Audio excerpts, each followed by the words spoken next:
Hola chicas, vamos a hacer desde mi computador para que puedan ver la corrección de la guía, ya de la primera guía de autoaprendizaje, para que puedan examinar más o menos en qué se equivocaron, qué les faltó o en qué estuvieron bien o mal. Ya, aquí están solo las actividades de esta guía.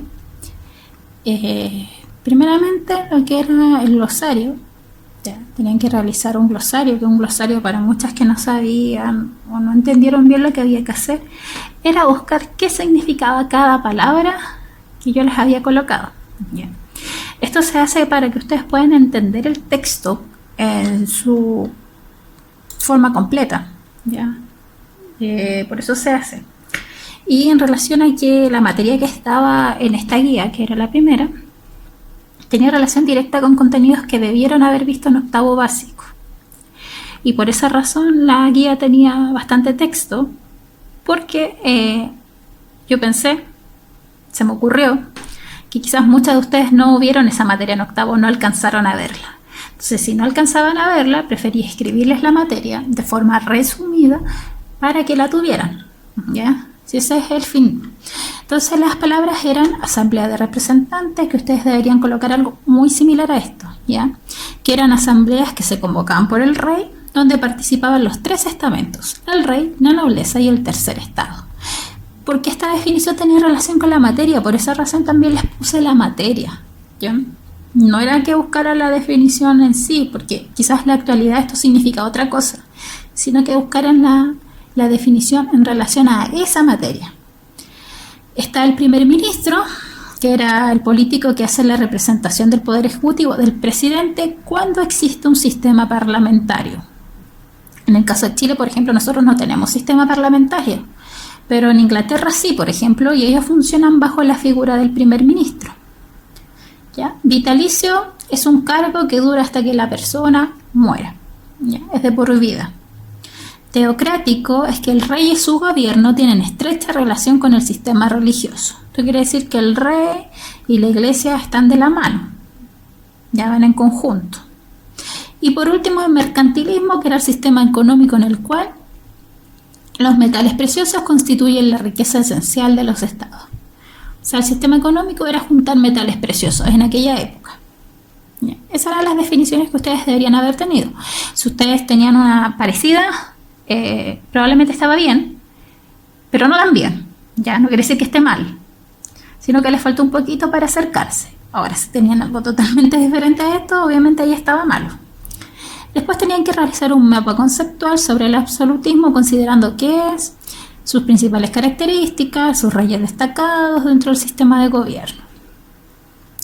Y acá, para que ustedes vieran, yo hice el mapa a mano, para que vieran que no era tan difícil de hacer, o que ustedes dijeran, claro, la profe le manda a hacer y ella no lo hace. No, yo lo hice a mano, y aquí les puse el absolutismo, que es, y ahí puse que es una forma de gobierno donde el poder reside en una persona, que es el rey.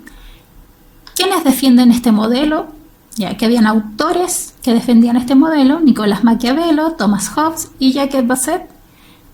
¿En qué época se desarrolla? Del siglo XV del siglo XVI al siglo XVII.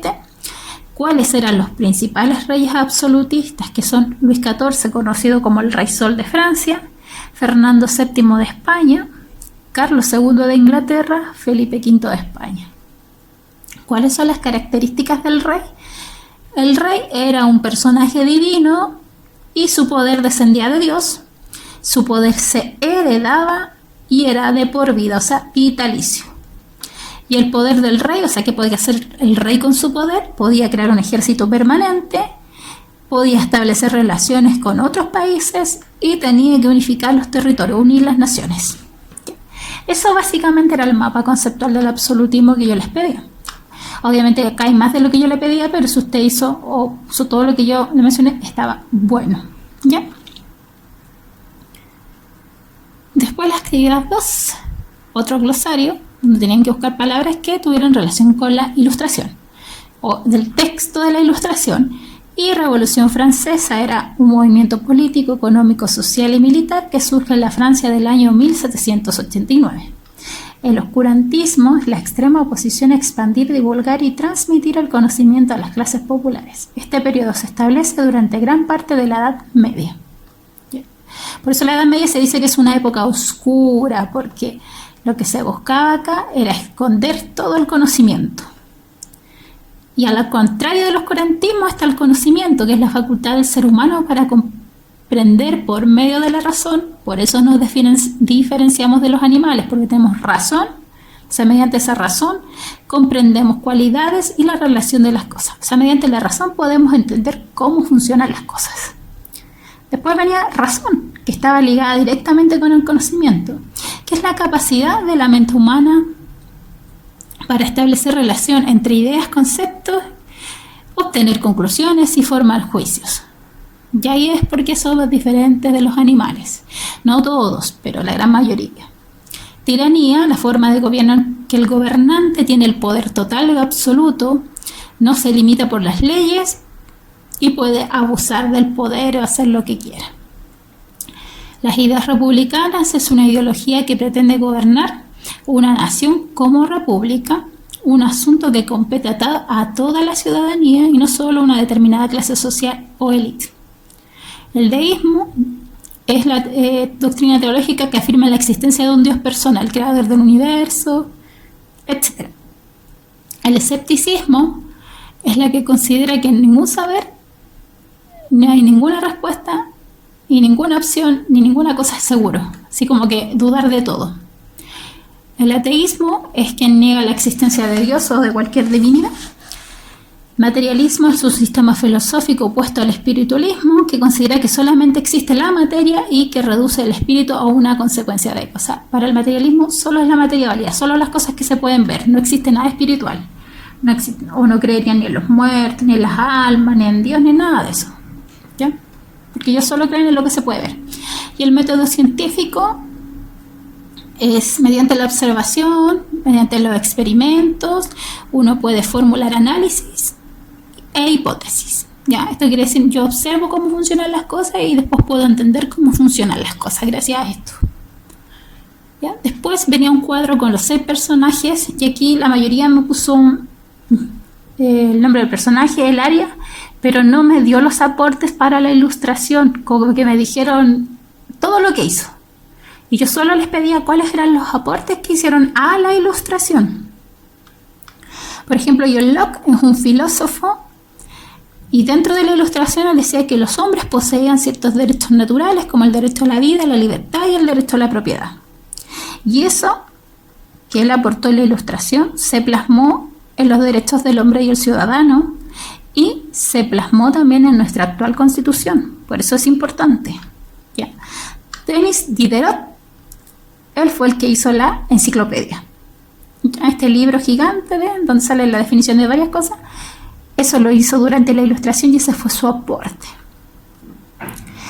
Rousseau, por ejemplo, él aportó y estableció que el Estado debía ser democrático y basado en el pueblo. O sea, que la gente debía elegir a sus representantes. Y esto también lo dijo durante la ilustración. René Descartes,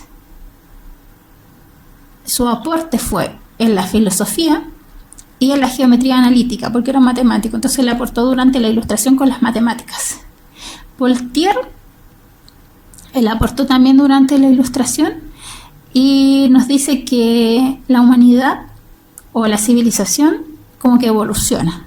¿Ya? Y esta evolución es gracias a la ciencia. Por eso durante la ilustración son tan importantes las ciencias.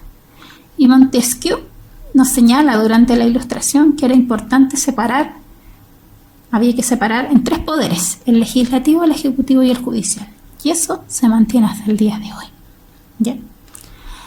Después venían los derechos del hombre y el ciudadano, ya que yo ahí les puse el texto y tenían que leerlo para poder contestar estas 3 preguntas.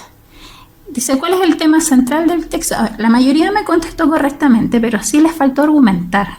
Ya les falta como complementar su respuesta. Y por ejemplo acá la respuesta que debe ser adecuada es: el tema central del texto es que se explicar cuáles fueron los derechos y deberes de los ciudadanos que se establecen tras el estallido de la Revolución Francesa. ¿Ya? Porque la mayoría me puso los derechos y deberes de los ciudadanos, nada más. ¿Qué se señala respecto al nacimiento de la persona? ¿Qué significado tiene? Que los hombres nacen libres. Esto quiere decir que no se podría mantener un sistema de esclavitud bajo estos principios y que todos son iguales en derechos y deberes. Esta es como una respuesta completa, o lo que yo esperaba que ustedes más o menos contestaran. Pero muchas me contestaron como bien cortito. Entonces, no es que esté malo, pero sí les faltó eso. ¿Y qué significa que los derechos de las personas sean naturales? Significa que estos principios se encuentran en la conciencia del hombre y la naturaleza, además son eternos y universales, como por ejemplo el derecho a la vida. Y después venía esta parte, que esta parte, chicas, la mayoría la tuvo mala, porque esto se contestaba en base al texto. ¿Ya? Y lo que decía en base al texto eran estos 4 principios para libertad y estos 4 para igualdad. Ya no habían otros. Por ejemplo, en el texto decía: los hombres nacen libres, la libertad consiste en todo aquello que no perjudica al otro, la libre comunicación de pensamiento y la libertad de opinión. Y en la igualdad lo decía tal cual: igualdad de derechos y deberes, todos los ciudadanos pueden contribuir con la creación de leyes, porque a todos los hace iguales. Se presume que los hombres son inocentes hasta que se demuestre lo contrario, o sea, todos somos iguales, todos somos inocentes hasta que me puedan demostrar que no es así. Y la propiedad es un derecho inviolable y sagrado, nadie puede estar por sobre ella o privado de ella, que nos hace a todos iguales. Esto salía en el texto, ya era sola cosa de leer el texto y copiarlo y traspasarlo tal cual. Después acá viene la parte de los personajes. La mayoría me puso quién era el personaje, pero no me pusieron por qué tuvieron un rol destacado dentro de la Revolución Francesa. Ya.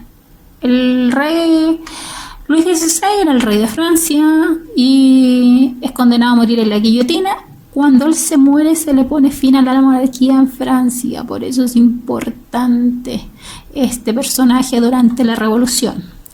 Robespierre fue el que inició la Revolución Francesa, entonces por eso era importante. Y él inició el régimen que se conoce como régimen del terror, ya, durante la Revolución Francesa. María Antonieta, bueno, fue la reina de Francia y a ella se le culpaba de que Francia estuviera en la bancarrota porque a ella le gustaba hacer fiesta, mientras la gente no tenía que comer. Ya. Y Napoleón Bonaparte es importante porque es un militar francés que participó durante la Revolución, instaurando la época del directorio. Después se autonombró primer cónsul y después quiso hacer un imperio. ¿Ya? Eso les faltó porque la mayoría me puso lo que era, pero no me puso su aporte en la revolución. Y acá eran oraciones. Yo aquí mismo les puse la palabra con la que tenían que hacer la oración y les puse qué significaba esa palabra por si no la conocían. Y usted lo único que tenía que hacer era tomar esa palabra y crear una oración. ¿Ya? Entonces acá yo solo puse ejemplos de oraciones, ya, de lo que a mí se me ocurrió, no necesariamente tenía que decir exactamente esto. La actividad 6, que era el crucigrama, que era la 1, vamos a ver acá: edificio donde reside el poder del rey francés, Palacio de Versalles, conocido como el Rey Sol, Luis, conocido como los no privilegiados de la sociedad francesa, que ese era el tercer estado. La reina de Francia durante la Revolución Francesa era María Antonieta. La revolución estalla por las ideas de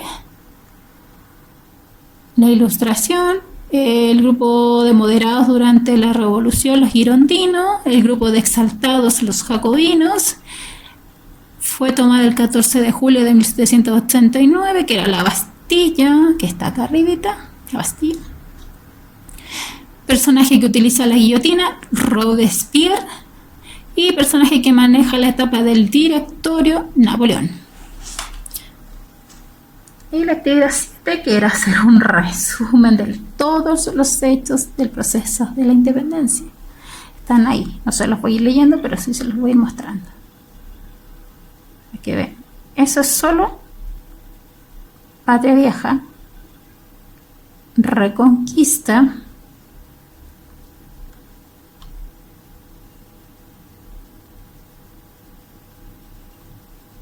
y Patria Nueva.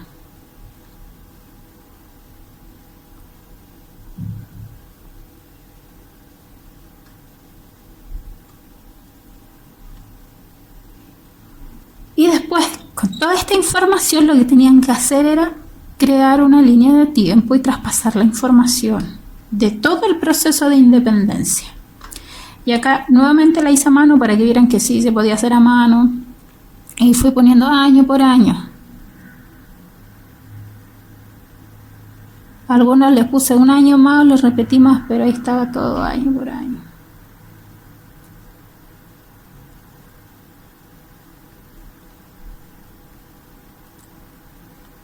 Hasta el año 1823, que es cuando termina el proceso de independencia. Recuerden que parte en 1810 y termina en 1823. Y esa era toda la guía, todas las respuestas. Voy a tratar de subir a algunas plataformas públicas para que la puedan descargar y poner el link en el canal de YouTube. Así que cualquier cosita, dudas, comentarios, los dejan en los mismos comentarios.